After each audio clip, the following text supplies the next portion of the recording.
Abra uma palavra de Deus no livro de Efésios, capítulo 1, do versículo 3 até o versículo 6.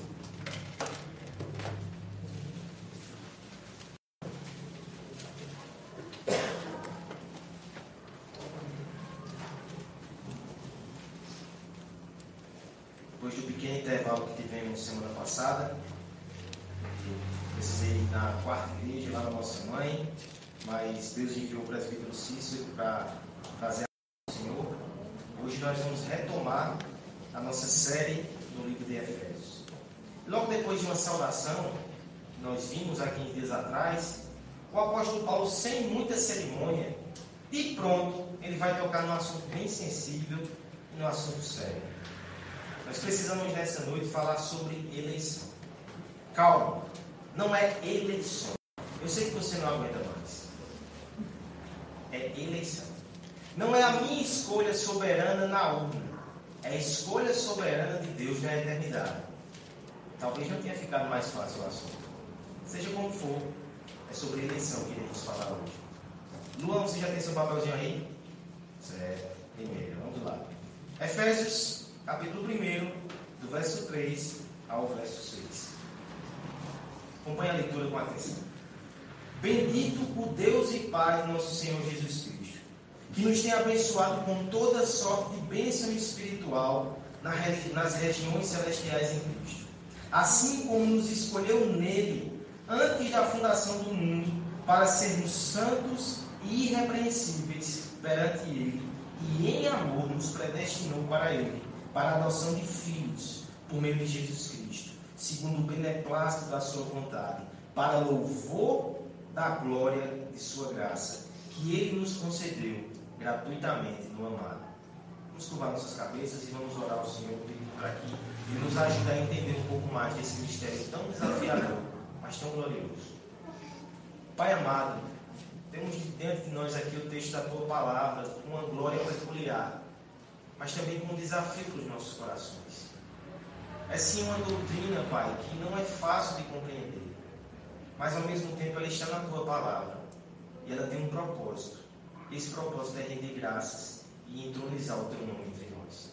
Nos ajude nessa noite. Com humildade, pedimos que prepare os nossos corações e que me use como boca tua, Senhor, para proclamar a tua verdade, o teu evangelho, para que Jesus Cristo seja exaltado, para que teu povo tenha um coração trabalhado e tocado pela tua graça e teu poder. Em nome de Jesus. Amém. Meus irmãos, tem uma expressão muito interessante que eu confesso que eu deveria até ter pesquisado a origem dela. Se você souber, no final do culto me diga. Alguém já disse assim a você que de repente está tendo uma conversa embaraçosa com alguém, um assunto difícil de tratar, e as pessoas agem como se nada tivesse acontecendo ali, mas na verdade tem um elefante na sala. Você já pensou de onde surgiu essa expressão popular? Um elefante na sala. Talvez foi na Índia, não sei. Aqui no Brasil não é comum ter elefante na sala. Mas eu acho que é ironia do fato. É alguma coisa tão grande, tão destacada, que qualquer um percebe que está acontecendo ali, mas as pessoas ignoram, porque não querem tocar naquele assunto. Aquilo vai deixar a conversa esquisita. Vamos pensar em alguns exemplos? Talvez é um casal que tem um problemazinho não resolvido entre eles. Eles começam a conversar meio desconfiados e sabem que se triscar naquele problema, vai ter uma DR de horas, dias, talvez anos. O elefante está na sala e os dois fingem que não vêm e a conversa fica travada, esquisita e insonsa. Outra figura, essa talvez mais próxima dos mais jovens, até de Luan. Você admira seu pai, mas você nota um comportamento esquisito nele que lhe deixa desconfiado. E você não consegue entender o que ele está fazendo direito. E você fica naquele dilema, eu pergunto ou eu não pergunto? Será que não é melhor não tocar nesse assunto? O que ele está fazendo que eu não compreendo? E de repente, a cabeça do filho está cheia de dúvidas, mas aquilo não sai pela sua boca. O elefante está na sala. Qual é o elefante que está na sala quando você conversa com o seu Deus? A teologia é uma conversa. Nela Deus fala aos nossos corações e nós ouvimos. Mas o grande desafio, o grande dilema é que tem certos assuntos que a gente não aceita o que Deus está falando. E nós queremos colocar outras palavras na boca dele. Nós queremos dizer, não Deus, assim não, assim. Se você não deseja fazer isso com seu Deus, talvez você se coloque na posição teológica de elefantes na sala. Você lê a sua Bíblia e quando chega o termo eleição, você evita alguns temas doutrinários. Você não quer conversar sobre aquilo. Mas, meu irmão, nós precisamos falar sobre a eleição. Nós precisamos falar sobre essa doutrina. No seu boletim, tem explicando um pouco melhor, se você ainda não parou para pensar ou refletir nela. Em linhas gerais é o seguinte: a Escritura vai dizer que Deus escolhe o seu povo. Da massa indefinida de pecadores, rebeldes, que estão caminhando para longe de Deus, da direção do inferno, Ele escolhe quem Ele vai atrair para si.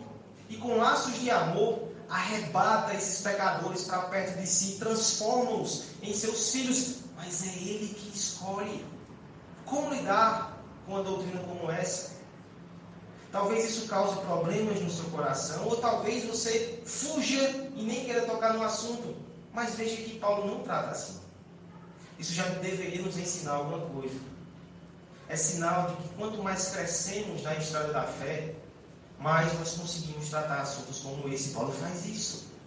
Ele saúda a igreja de Éfeso em 2 versículos. No 3º versículo, está no cabeçalho ainda. O primeiro assunto que ele fala, adivinha o que é? Eleição. Paulo, que polêmico, Paulo. Polêmico nada, ele não está debatendo. Ele está adorando e louvando ao Senhor por essa doutrina. Do verso 3 até o verso 14 da epístola, nós temos aqui uma eulogia, um hino de exaltação, quase que uma canção. Ele está exaltando Deus, Pai, Filho e Espírito Santo, pela sua obra maravilhosa de graça que formou a igreja. Paulo está encantado, Paulo está cantando, Paulo está adorando. E no meio disso tudo, eleição. No meio disso tudo, ele nos mostra que essa doutrina é fundamental quando eu penso como é que se forma uma igreja? Como é que nasce uma igreja? Como é que pecadores alcançam a graça e de repente aparecem aqui para a cultura? Paulo não começa explicando sobre si, ou sobre os outros, ou sobre os homens, porque a igreja começa com Deus triuno. E acima de tudo, com o Pai que nos elege. Nessa noite, o nosso desejo, o nosso desafio, é a partir da glória peculiar das Escrituras, lembrando o nosso último sermão, enxergar a doutrina da eleição com outros olhos, se é que você já não tem eles. Entender que essa doutrina deve ser recebida por nós como algo que produz gratidão e não confusão. O verso 3 vai me mostrar isso. Nós devemos receber a doutrina da eleição como algo que produz santidade e não pecaminosidade. Versos 4 e 5. E por fim, a doutrina da eleição tem que ser recebida por nós e produzir adoração e não insatisfação. Verso 5 e verso 6, com calma, a gente vai passar por todas essas verdades do texto. O tema da nossa exposição nessa noite é: precisamos falar sobre a eleição. Quais os efeitos que ela deve produzir no coração do cristão? O primeiro efeito é gratidão e não confusão. Essa é a verdade do verso 3. Vamos ler todos o verso 3 em uníssono. Bendito o Deus e Pai do nosso Senhor Jesus Cristo, que nos tem abençoado com toda sorte de bênção espiritual nas regiões celestiais em Cristo.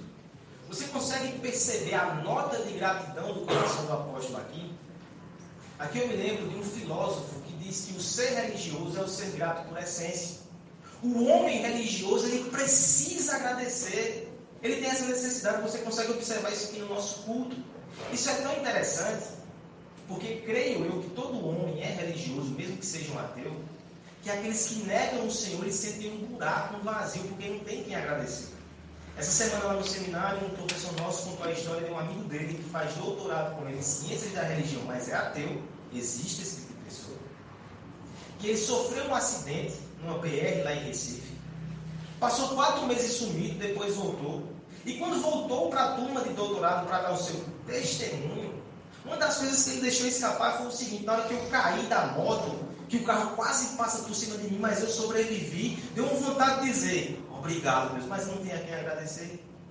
O homem, ele tem um impulso de gratidão no seu coração, mas o pecado, ele faz confusão. O pecado faz com que eu agradeça a mim mesmo. O pecado faz com que eu agradeça aos homens e tire a gratidão de Deus. Mas deixa eu dizer um negócio. Pense num remédio bom para colocar a gratidão no canto certo, que é a doutrina da eleição. Eu sei que para muitos ela produz confusão, mas não foi para isso que Deus deu, não. Deus deu a eleição para produzir gratidão no nosso coração. Veja o apóstolo. Ele começa no verso 3 dizendo: bendito o Deus. Ele está bendizendo ao Senhor. Ele está dizendo que Deus é digno de ser louvado e de ser exaltado. Ele não está aqui nos chamando para um debate. Ele não está dando sequer uma palestra. Ele está entronizando e adorando o Senhor, dizendo: quer vir junto? Quer vir junto louvar o Senhor? Eu estou de joelhos. Eu estou prostrado. Eu estou com as mãos erguidas. Se você quiser me acompanhar, venha. Esse é o meu Deus bendito. O Deus bendito, que também é o Pai do nosso Senhor Jesus Cristo. É interessante aqui que nós vemos a doutrina que estudamos aqui de manhã, Deus, Pai. E nós vemos também Jesus Cristo entrando já na cena. Não se assuste. Dos versos 3 até o verso 14, nesse hino de louvor, o Senhor Jesus aparece mais de 10 vezes. Em tudo, Ele está ali. Aqui é mencionado. Paulo agradece a Deus com o olhinho dele voltado para Jesus Cristo. Eu chamo isso aqui de sombra do Evangelho. Mas tem um homem que é mais empolgado do Evangelho do que eu. O Martin Lloyd-Jones vai dizer que Paulo tem o dom de falar sobre o Evangelho em todo o versículo. E ele coloca o Evangelho de várias formas interessantes. E essa aqui é uma das mais gloriosas. É Deus que o abençoa através do seu Filho Jesus Cristo. Basta para Paulo 3 palavras para ele lembrar de Jesus. Para ele lembrar da sua obra. Para ele lembrar do seu Evangelho. É isso que ele está fazendo aqui. Porque através de Jesus, ele sabe que Deus é bom. Através de Jesus, ele sabe que Deus é Pai. Através de Jesus, ele une-se a Cristo. E agora ele tem todas as bênçãos que ele vai mencionar aqui.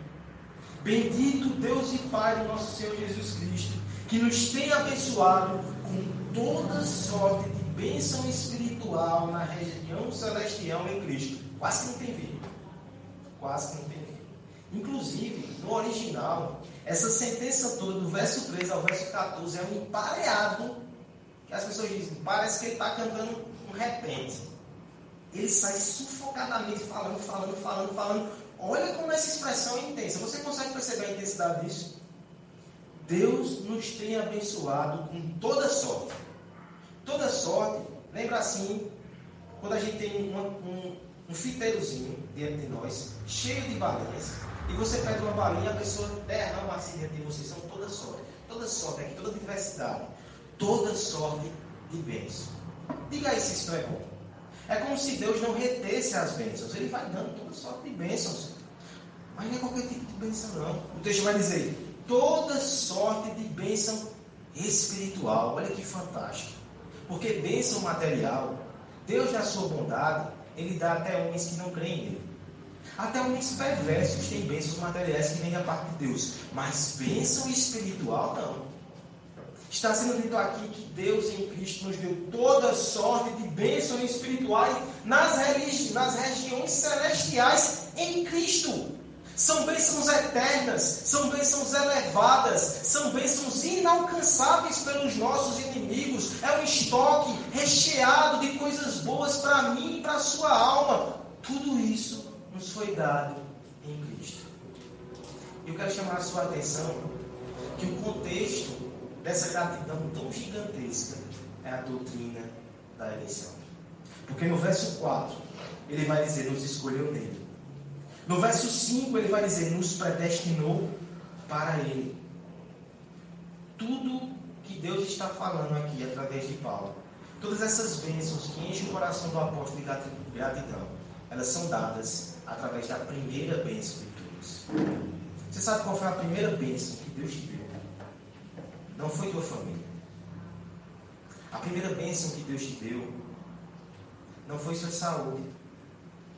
A primeira bênção que Deus te deu não foi que seus pais lhe concebessem e lhe trouxessem ao mundo. A primeira bênção que Deus te deu foi te eleger e te entregar para o Senhor Jesus. Esse é o contexto da gratidão. É por isso que o coração do apóstolo bate com tanta força. Isso também deveria produzir gratidão no nosso coração. Por que não produz? Porque nós precisamos confessar que às vezes traz confusão. A gente não entende direito isso. Como assim Deus escolhe? Aqui eu gosto de trazer a ideia que Lutero desenvolveu para nos ajudar a entender essa confusão no nosso coração. Ele diz assim: nós somos homens na escuridão por causa do pecado.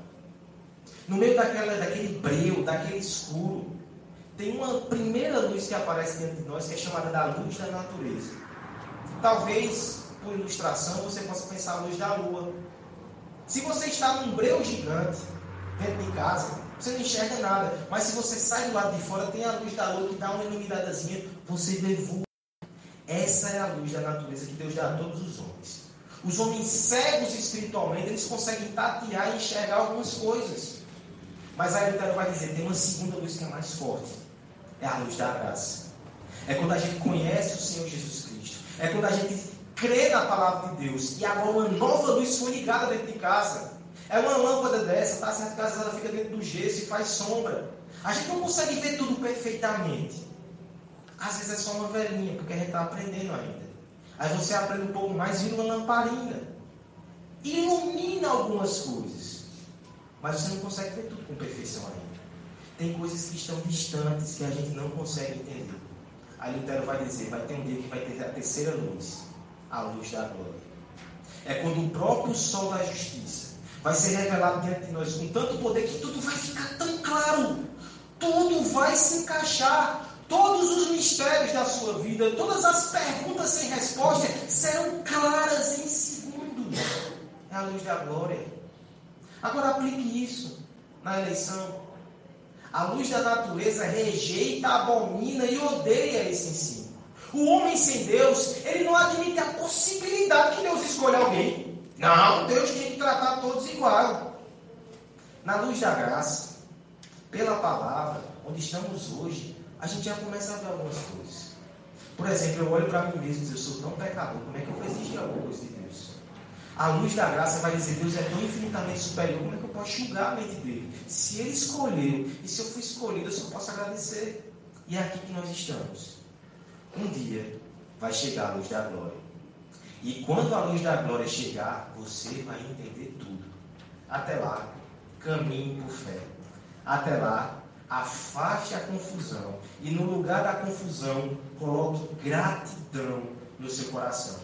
Assim como o apóstolo louva ao Senhor no versículo 3, essa deve ser a tua postura diante dessa doutrina. Nunca esqueça a seguinte cena. Os teus pecados, eles te puxavam para baixo com um peso enorme. De modo que as profundezas do mar da ilha estavam prestes a devorar a sua alma. Afundar era o destino fatal para cada um de nós. E o grande problema não era nem a nossa incapacidade de ir até a superfície. É porque nós estávamos mortos. É porque nós nem percebíamos, desacordados do que iria acontecer conosco. O fim trágico estava chegando para cada um de nós. Mas houve uma intervenção bendita. De forma misteriosa, mas cheia de graça. Lá do alto, o Senhor olhou para nós, nos escolheu, e as mãos do Altíssimo vieram até a nossa direção e nos resgataram. O Deus da cruz, Ele mergulhou até o mais profundo mar da ira de Deus para nos resgatar das profundezas. E agora que estamos na superfície, eu sei que a mente está confusa. Eu sei que tem muita coisa que a gente não entende. Mas o nosso desejo deve ser um só. É dar um abraço nele de gratidão. É externar com palavras um louvor sincero do nosso coração. É ter para ele um coração que pulsa e que rende graças e que rende louvor ao nosso Salvador. Façamos como o salmista. O Senhor protege os simples. Quando eu estava sem força, Ele me salvou. Salmo 116. Se você não souber dizer nada sobre a doutrina da eleição, diga isso. O Senhor protege os simples. Eu estava sem força e Ele me salvou. Crianças ou pré-adolescentes, né? Descobri que Luan tem 10 anos e não o outro. Vou chamar de pré-adolescente agora. Essa é uma verdade que a gente tem que guardar no coração. Sabe quando você sente aquele livro de Juju que está ali dentro? Ela diz, era tudo que eu queria. Pode ser um presente de R$5, pode ser um presente de 50. A criança tem esse senso de gratidão tão grande. Quando a gente cresce, a gente começa a complicar um pouco mais as coisas, né? Conserve isso, Luna. Conserve isso, meus irmãos. Quando Deus nos dá Jesus Cristo, a gente tem que fazer pergunta, não. A gente tem que agradecer. Ele nos deu o melhor que tinha. Ele nos deu o amado da sua alma, sem confusão, com gratidão. Isso, inclusive, vai ser um antídoto para a tua alma quando você estiver entristecido por coisas que você não tem. Eu sei que tem coisas que você não tem, mas eu sei que tem algo que você tem que é superior a qualquer coisa. É o Senhor Jesus Cristo que foi dado a você. Alegre-se, seja grato, receba com gratidão o presente do Senhor. Ele te escolheu para Jesus. Que maravilha! Você tem motivo suficiente para sair daqui louvando, rindo, agradecendo, apesar das lutas e dificuldades que você passa. E se tem algum de nós aqui nessa noite que ainda não tem certeza da sua eleição, que talvez ainda está longe do Senhor, que ainda não tem a luz da graça, está só com a luz da natureza, que é pequena, que não dá para ver muita coisa, chegue mais perto. Você só vai saber se você é um eleito se você vir para perto de Jesus. Se o seu coração for aquecido por essa verdade, você vai perceber como ela é gloriosa. E por favor, não fique revoltado com essa doutrina. Deixa eu só argumentar com você um pouquinho. Pare e pense o seguinte: tudo não pertence a Deus? Se tudo pertence a Deus, Ele não tem o direito de fazer o que Ele quer com quem Ele quer, não é dele. E não seria bonito se além de tudo Ele desse e Ele escolhesse abençoar aqueles que não merecem? E não seria surpreendente se além de tudo Ele escolhesse aqueles que são seus inimigos, que o rejeitam, que correm para longe dele, e Ele escolhe? E não seria maravilhoso se você fosse um deles? E por que não? Ele te trouxe aqui. Talvez hoje seja o dia de você descobrir a eleição em Cristo e se alegrar e ser grato por essa verdade. Aqui eu me lembro das palavras de John Piper falando sobre esse mistério. Ele diz assim: se você resiste à verdade da eleição, você resiste a ser amado na plenitude da doçura do amor de Deus. Não resista, agradeça. Precisamos falar sobre a eleição. Quais os efeitos que essa doutrina deve produzir na nossa vida? O primeiro deles, que já vimos, é gratidão e não confusão. O segundo é que a eleição deve produzir santidade e não pecaminosidade. E eu sei que isso aqui é pedra de tropeço para nós. Olha a lógica e vê se não faz sentido. Se Deus me escolheu apesar dos meus pecados, independente do que eu faça, se Ele me deu a Jesus Cristo, se em Jesus Cristo eu tenho salvação eterna, vou viver do jeito que eu quero. Não preciso me esforçar para alcançar a salvação. Ele não já me escolheu? É interessante que o apóstolo vai trabalhar em tantos textos sobre isso. Ontem preguei sobre Romanos 6, do 1 a 14, nem em casa depois, que é sobre isso que ele fala. Mas aqui nesse texto, ele já vai nos mostrar que isso é contrário à vontade de Deus. Ele nos elege para a santidade. Tem um propósito. Leamos todos o versículo 14 a nossa voz. 4. Assim como nos escolheu nele antes da fundação do mundo, todos, de volta, vamos ver isso. Assim como nos escolheu nele antes da fundação do mundo, para sermos santos e irrepreensíveis. Antes até dele nascer. Lá vai falando disso de novo, né? Você já começa a organizar as coisas, você já começa a pensar lá no futuro dele, e você já quer preparar, você já quer organizar. É um afeto diferente. Agora imagine um Deus que antes da eternidade pensou em Viviane e já começou a preparar todos os passos para um dia que ela iria se encontrar com ele. Você percebeu como isso é profundo? O que Paulo está dizendo é que desde o seu primeiro passo nessa terra, Deus estava por trás de tudo, lhe trazendo para perto dele. Ele fechou tantas portas, ele abriu tantas outras, foi tantas feridas que ele permitiu, foi tanto livramento que você não percebeu. Ele estava lhe atraindo desde a eternidade. Se você tiver a humildade suficiente para enxergar a grandeza disso, seu coração vai continuar aquecido e grato. Aqui eu me lembro do relato fantástico de Spurgeon sobre essa doutrina. Deus me elegeu antes da fundação do mundo. Ele diz assim: eu creio na doutrina da eleição porque estou bem certo que se Deus não tivesse me escolhido, eu nunca teria me escolhido.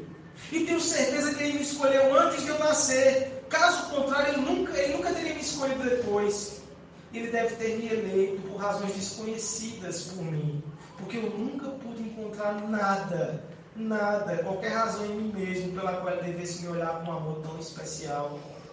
Paulo está mostrando mais e mais como essa doutrina tem que gerar gratidão, até que finalmente ele chega no para. Assim como nos escolheu nele antes da fundação do mundo, para. Deus escolheu cada um de nós com um propósito. Qual é o propósito? Para sermos santos e irrepreensíveis. Por favor, veja o Evangelho aqui de novo. Deus não te escolheu porque você é santo.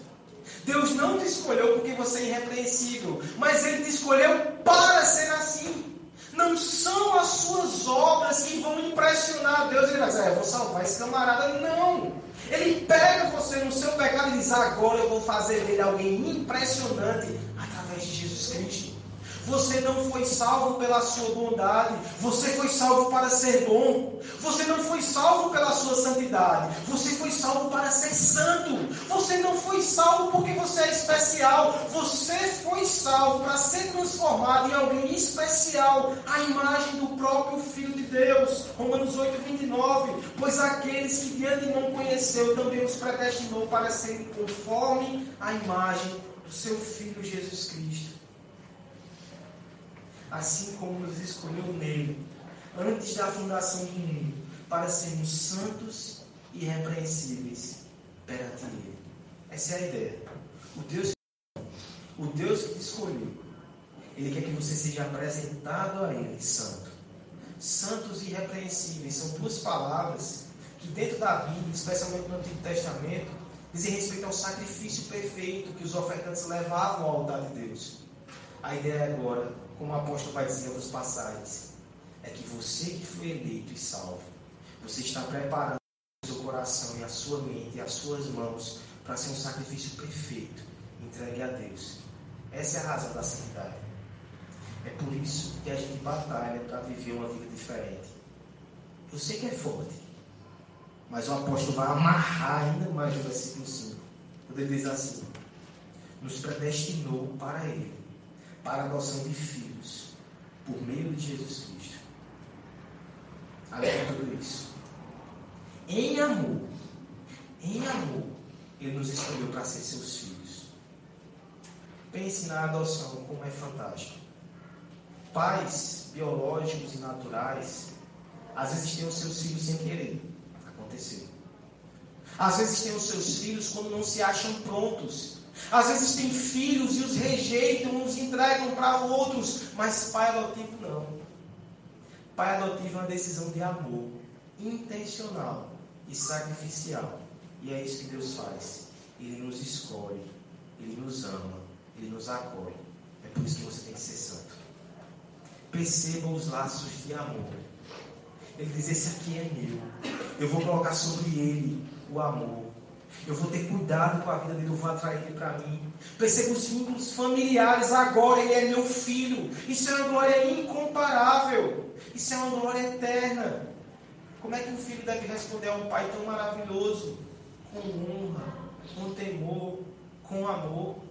Assim como desde a eternidade Ele preparou os seus passos na direção dele. Sabe o que a gente faz agora que descobre essa verdade? Os meus passos, daqui em diante, eu também preparo na direção dele. Como resposta, eu estou imitando meu pai. Alguns não entendem essa doutrina porque eles só pensam no aspecto judicial. É assim, eles imaginam um Deus que está lá com o seu martelo. E de repente ele olha para você, pecador, infrator, ele está perdoado. Eu vou condenar outro aqui no seu lugar, vai embora. E aí você pensa, agora eu posso fazer tudo o que eu quiser, mas essa figura está incompleta. Deus é o santo juiz, mas depois de nos absorver em Cristo, Ele tira a toga. Ele chama você, Ele lhe abraça, Ele diz, você é meu filho, você vai lá para casa comigo agora. Eu vou trabalhar na sua vida. Eu estou lhe adotando. E a minha graça vai transformar o teu coração de passo em passo, de fé em fé. Meus irmãos, responder à doutrina da eleição com mais pecado é demoníaco. Como filhos de Deus, nós temos que responder com santidade e desejo de agradar ao nosso Senhor. O princípio é claro. Casa nova, vida nova. Nós vivíamos lá fora desse mundo mal, desse mundo hostil. E lá o que imperava era a lei da vaidade, do orgulho e da guerra. Era briga. Não tinha como ter comunhão, mas aqui dentro não. Fomos aceitos e acolhidos na casa do Senhor. Aqui tem comida farta. Aqui tem abraços sinceros. Tem laços de afeto que nos envolvem, que trabalham no nosso coração. A paz de Deus é o cobertor que nos aquece nos dias frios. A justiça de Deus é a roupa que nos adorna. Casa nova, vida nova. Se a tua moradia mudou, abandona os trapos do passado. Você não precisa mais ter aquela mentalidade de gangue, eu por mim mesmo contra todos. Agora você pode ter um senso de família e solidariedade no seu coração. Você não precisa mais ter o seu amor pela sarjeta. Eu amo o lixo, eu quero me revirar no lixo. Você ama a pureza que você encontra nessa casa nova, que você encontra no seu Pai, que você encontra no seu irmão Jesus Cristo. Nós não pertencemos mais às trevas. Nós pertencemos agora à família do Pai da Luz. Quem foi adotado por Deus, ama a santidade que foi dele. Casa nova, vida nova. Esse é o princípio. Até uma criança adolescente pode entender. Luan, teu pai e tua mãe te amam de forma incondicional. Nada do que você fizer nesse mundo vai fazer com que eles deixem de te amar. Mas que tipo de filho você seria que ia confiar nisso e agora vai dar trabalho a eles, não vai honrar eles, não? É porque você sabe que ele ama você, que eles amam você, que você vai se esforçar para agradar a eles e para honrar eles. Nosso Pai nos ama de forma incondicional. Ele nos elegeu na fundação do mundo. Antes da fundação do mundo. Ele não vai nos abandonar. Ele não vai cessar de cuidar de nós. Que tipo de filhos seríamos se respondesse a isso com rebeldia e com pecado? Não! Seja um filho que ama. Seja um filho que honra. Seja um filho, inclusive, que está tão nutrido de afeto que não precisa mendigar a atenção de ninguém. Quantos e quantos pecados nós não cometemos porque mendigamos a atenção dos outros? Somos carentes. Irmão, você não precisa ser carente, não. O Deus, Criador do universo, das galáxias, te ama e te escolheu. Pode viver a sua vida muito tranquila, consciente desse amor. Viva para Ele. E você que talvez tenha dificuldade com essa doutrina, ou tenha dificuldade com o próprio Deus ainda, vou dizer uma coisa para você. Amor incondicional é tudo que você precisa. E hoje, você pode encontrar isso em Deus. Quem sabe, hoje não é o dia de descobrir que você foi amado na eternidade. Que você pode tirar a sua roupa de batalha. Que você pode se ajoelhar, descansar e se entregar ao seu Pai amado. E a Jesus Cristo, seu Senhor. Quem sabe? Precisamos falar sobre a eleição.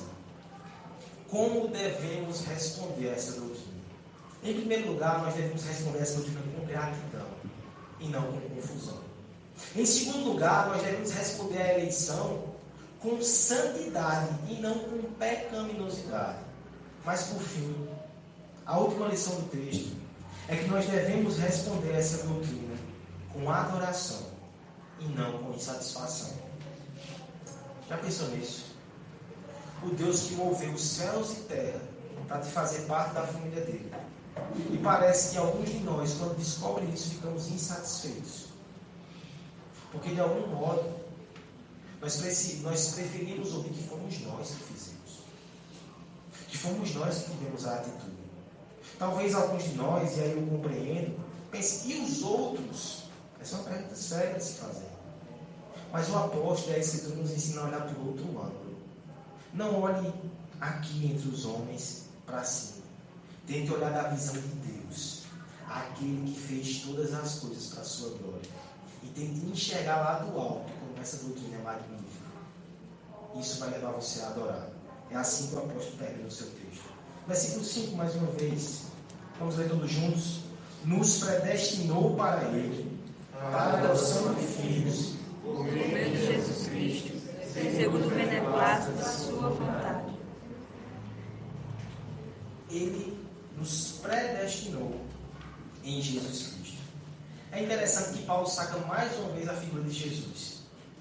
É como se ele dissesse o seguinte: eu sei que essa verdade é um pouco assustadora. Toda vez que você tiver medo, olha para a cruz. Lembra que aquele que escolhe, aquele que salva é o Deus crucificado. toda vez que você estiver diante do mistério da Escritura, lembra da cruz. Ela nos mostra quem é esse Deus que escolhe, quem é esse Deus que salva. Ela nos aponta para Cristo.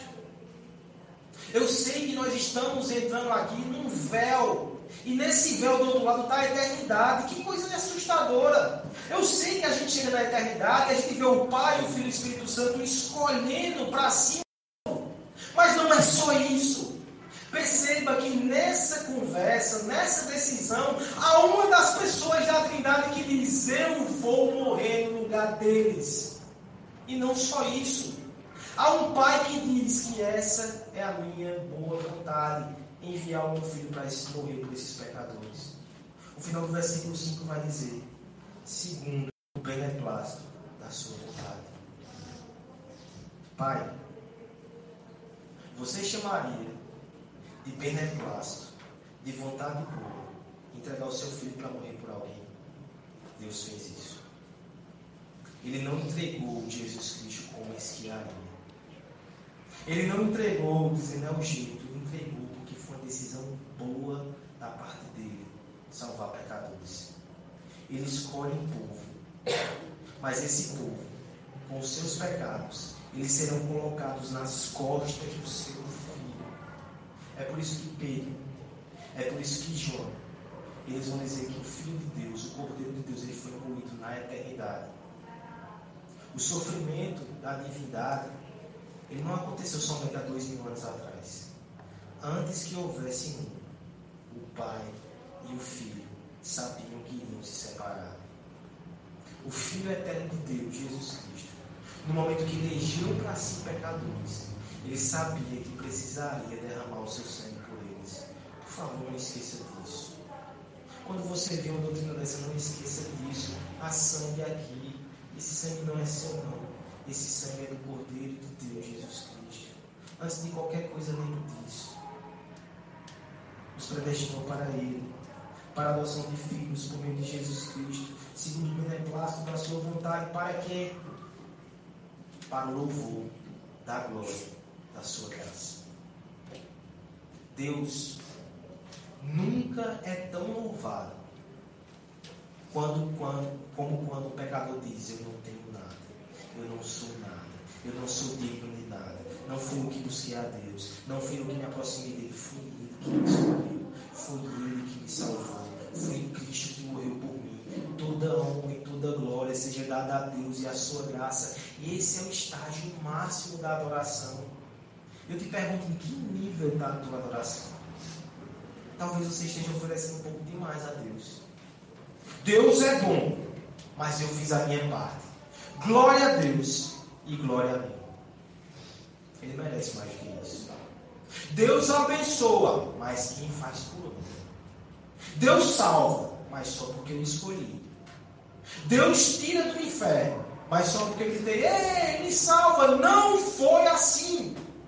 Nós corríamos felizes para a condenação. Foi Ele que entrou no nosso caminho. Nós esmagamos Ele em Jesus Cristo. Mas mesmo assim Ele nos trouxe, Ele nos atraiu. Só quem tem mérito é Ele. Toda a glória seja dada a Deus. Toda a glória seja dada à graça de Deus. É por isso que eu não posso abrir mão dessa doutrina. Ainda que você não entenda, ainda que você não aceite, ela é a verdade da Escritura. Ela exalta a Deus, ela proclama Jesus Cristo e ela enche o coração de adoração quando você humildemente reconhece: eu não merecia nada, mas em Cristo eu tive tudo por sua graça. O versículo 6 termina dizendo: para o louvor da glória da sua graça, que Ele nos concedeu gratuitamente no amado. É de graça para nós, mas o amado precisou pagar o preço. E outra coisa, essa obra foi tão maravilhosa que enquanto Cristo foi o amado de Deus, você também vai ser. Cristo é o amado de Deus por toda a eternidade, de uma ponta a outra, sem princípio, meio e fim. Você também. O amor de Deus por você não tem fim, porque não teve começo. Antes que houvesse mundo, Ele já te amava, Ele já te escolheu, Ele já te uniu a Cristo no plano eterno de salvação. Essa é a verdade maravilhosa da eleição. Diante disso, o que podemos fazer? Faço minhas as palavras do comentarista William Harris, que diz: quando homens são confrontados com a manifestação espantosa da graça divina, a única resposta adequada é a adoração e não o pedido de explicação. Às vezes na nossa vida nós nos deparamos com situações que são difíceis de compreender. Por exemplo, esses dias eu percebi que faz 2 anos do incidente, ou melhor, do acidente, com a delegação do time Chapecoense. Aquela tragédia, ela abalou o Brasil. Me lembro até hoje de estar assistindo na televisão, aquela cobertura. Foram 71 pessoas mortas naquele acidente de avião. Mas um dos poucos sobreviventes, ele era cristão. E ele deu o seu relato naqueles primeiros dias, no meio de toda aquela confusão, ele dizia o seguinte, que durante a turbulência, ele só lembra das suas últimas palavras, ele estava orando em voz alta, e dizia: Jesus, eu li na Bíblia que tu fez um monte de milagres, nos ajuda, tem misericórdia da gente, olha para nós, nos ajuda, tu és o piloto desse avião. Mas acontece que, apesar dessa oração, o motor desligou e o avião caiu. O zagueiro Neto, ele foi resgatado, ele foi para o hospital. Quando ele acordou, ele ainda estava confuso, tão confuso, que de início ele perguntou se ele havia se lesionado no jogo. E o que estava acontecendo ali? Ele não percebia o que estava acontecendo. Só com o passar dos dias é que ele percebeu que ele foi um sobrevivente num dos desastres mais tristes da história do futebol brasileiro. É normal a confusão. Você não ficaria confuso diante de tudo isso? Mas sabe o que não é normal? Se aquele homem no meio daquilo tudo tivesse dito: Senhor, por que eu? Por que o Senhor não salvou todos os outros 70 que morreram? Isso não é justo. Ou salva todos ou não salva nenhum. A confusão é tolerável, mas a insatisfação, por vezes nós agimos assim. Não é justo, Senhor. Porque não todos? Porque o Senhor me escolheu. Confusão pode até acontecer, mas insatisfação não. Entenda, Deus sabe o que faz e Ele vai ser glorificado nisso. Curve-se. O nosso campo de visão é muito pequeno. Nós não conseguimos olhar para o céu e medir a extensão do céu, nem desvendar os mistérios do céu. Nós não conseguimos olhar para o amanhã e ultrapassar a barreira do tempo e descobrir o que se reserva para nós. Nós não conseguimos olhar para o nosso próprio coração e entender as coisas que estão lá dentro. Como, portanto, nós queremos olhar para Deus e entender tudo que Ele faz? Desvendar os mistérios da mente de Deus, com essas letras tão impotentes que nós temos. Lembre do que o apóstolo diz: ó profundidade da riqueza, da sabedoria e do conhecimento de Deus, quão insondáveis são os seus juízos, inescrutáveis são os seus caminhos.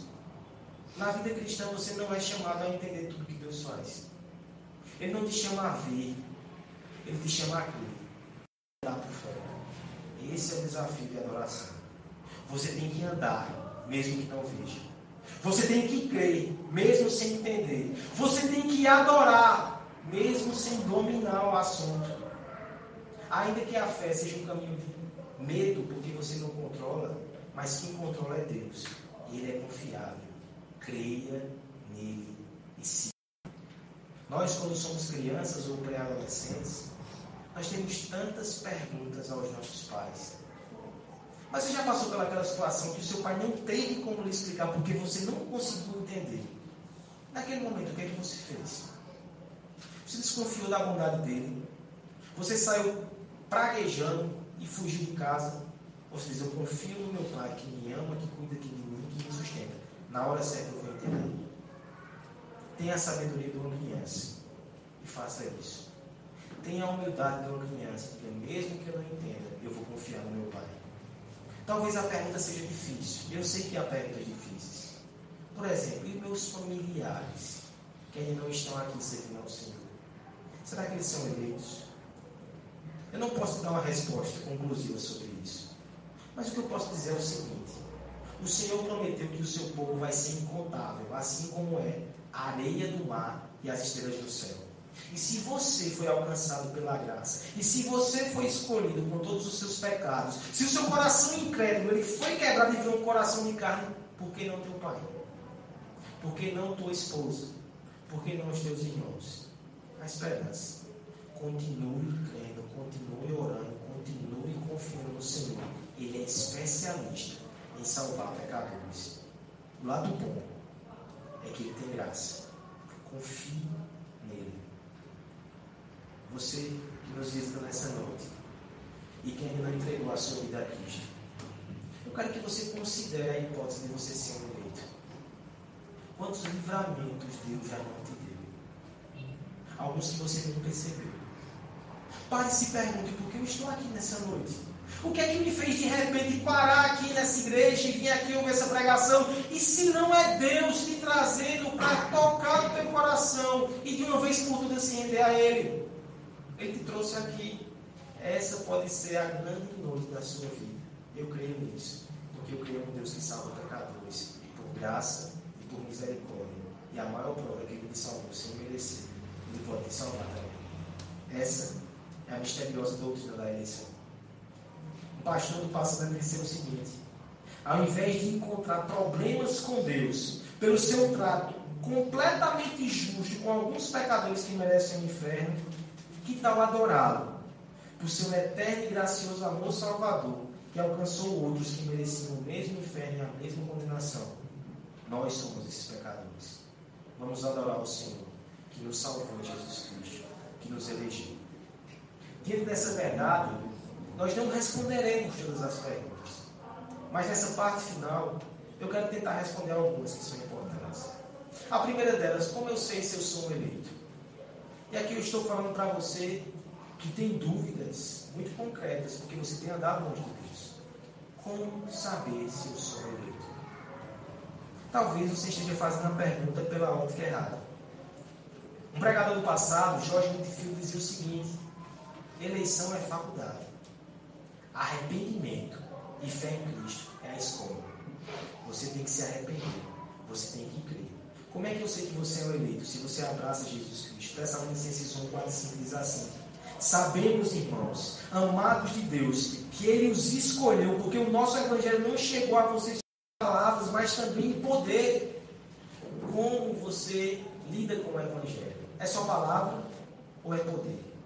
Se for poder, aqui está alguém que foi escolhido por Deus. Se você é um daqueles que hoje está sentindo o seu coração inflamar como nunca, deixa eu te dizer que a casca está se quebrando. E dentro desse casulo está saindo um lindo eleito de Deus. Por favor, não tenha medo. Venha. Dentro da doutrina da eleição, você que está longe de Deus, só tem duas opções. A primeira delas é dizer: eu vou tentar chegar perto desse Deus. Eu quero saber se sou eu um desses. Eu quero fazer tudo que esteja ao meu alcance, até que eu tenha a paz de dizer: graças a Deus, eu entendo que eu fui salvo, que eu fui escolhido. E a outra dizer: tudo depende de Deus. Então, vou seguir a minha vida. Se eu for, Ele me chama. Aquele que age da segunda maneira está mostrando que não é um escolhido. Aquele que sai com seu coração incomodado. Quanta esperança há. Que maravilha. Que Deus te incomode muito nessa noite. Que você só descanse quando, com lágrimas nos olhos, você conseguir dizer: eu pertenço a Jesus Cristo. Por outro lado, nós temos aqui irmãos sinceros que têm uma vida de serviço ao Senhor, mas às vezes, por causa dos seus pecados, eles têm dúvidas se realmente são eleitos. Eu creio que nenhum cristão pode passar ileso a esse tipo de coisa. Quando a gente peca, quando a gente falha, quando a gente esfria na fé. E aqui eu me lembro do reformador Lutero, mais uma vez, aconselhando algumas pessoas, tem cartas dele sobre isso. Ele chega para uma pessoa e diz: olha, quando o diabo ficar te acusando, olhando para a sua própria vida, diga: inimigo da minha alma, quem disse que eu preciso olhar para mim mesmo? Eu tenho que olhar para Jesus Cristo. Quanto mais eu olho para Ele, mais eu descubro que amo Ele, mais descubro que Ele me ama, mais descubro que eu sou dele, que Ele é meu e que eu sou salvo e um eleito por causa de Cristo. Meus irmãos, você quer saber se você é eleito? Quanto o seu coração crê, abraça e confia no Evangelho de Jesus Cristo. Olhe para Ele. abrace ele. O eleito é aquele que ama Jesus. Por fim, uma outra implicação dessa doutrina para a vida da igreja. Nós estamos aqui começando a igreja. E por que Paulo entendeu que era importante que a igreja entender isso logo de cara? É a primeira verdade que ele trabalha. Porque quando nós cremos que Deus é soberano e que Deus escolhe o seu povo, nós sabemos que é Ele que vai edificar essa igreja. É Ele que vai trazer pecadores para cultuar Ele aqui. Então você pode descansar. Deus forma, elege e cria a sua igreja. Quando nós entendemos isso, nós entendemos que quanto mais uma igreja compreende a eleição, mais ela adora com profundidade.